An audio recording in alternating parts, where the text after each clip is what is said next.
کہانی ہم سب کی۔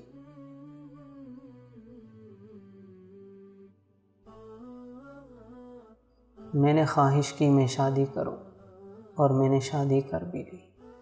اولاد کی نعمت سے محرومی کے باعث زندگی میں وحشت سی تھی۔ پھر میں نے خواہش کی میرے آنگن میں بھی پھول کھلے، میرے گھر میں بھی بچوں کی ننھی آوازیں سنائی دیں۔ مجھے رب تعالیٰ نے اولاد کی نعمت سے بھی نوازا۔ اب گھر کی دیواریں تنگی داماں کی شکایت کرنے لگی۔ پھر میں نے خواہش کی میرا اپنا گھر ہو، اس کے ساتھ میں ایک باغیچہ ہو۔ کچھ عرصہ بعد میرے پاس گھر بھی تھا اور باغیچہ بھی، مگر اولاد بڑی ہو چکی تھی۔ پھر میں نے خواہش کی بچوں کی شادیاں کروں۔ میں اس فریضے سے بھی سبکدوش ہوا، مگر اب مشقت برے کام اور جاب سے تھک گیا تھا۔ پھر میں نے خواہش کی ریٹائرمنٹ لے کر باقی زندگی آرام کروں۔ میں نے ریٹائرمنٹ لی۔ بچے شادیاں کر کے اپنے گھر بسا چکے تھے، میں تنہا ہو چکا تھا۔ بالکل اسی طرح جب میں یونیورسٹی اور اسٹوڈنٹ لائف سے فارغ ہوا تھا، مگر فرق یہ تھا تب میں زندگی کی طرف بڑھ رہا تھا اور اب واپس لوٹ رہا تھا۔ لیکن خواہشات تھی کہ ختم نہیں ہو رہی تھی۔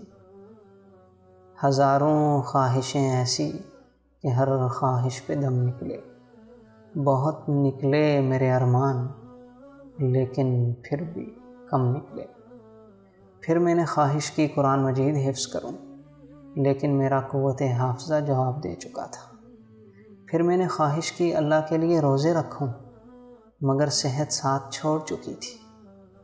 پھر میں نے خواہش کی رات اٹھ کر تہجد پڑھوں، مگر میرے کمزور پاؤں میرے جسم کا بوجھ اٹھانے سے انکاری تھے۔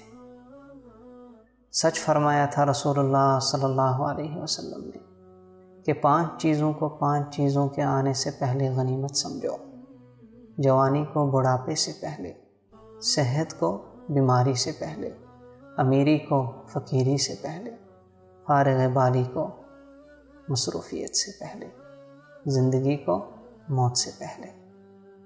اللہ اپنے ذکر شکر اور عبادت کی حسن بجا آوری میں ہماری مدد فرما۔ میرے مسلمان بھائی اور بہن، اگر آپ کے روزانہ کے شیڈول میں چاشت کی 2 رکعت، قرآن مجید کا کوئی رکوع، رات کی وتر، کوئی اچھی بات، کوئی صدقہ جو رب کی ناراضگی کو خوشنودی میں بدل دے، کوئی ایسی نیکی جو آپ اور آپ کے رب کے درمیان ہو، اگر نہیں تو پھر زندگی کا کیا لطف، پھر کس لیے جی رہے ہیں؟ آئیں روز حسرت کے آنے سے پہلے، بڑھاپے کا جوانی کو کھانے سے پہلے، بیماری کا صحت کو چاٹ جانے سے پہلے عمل کریں، خود کو بدلیں۔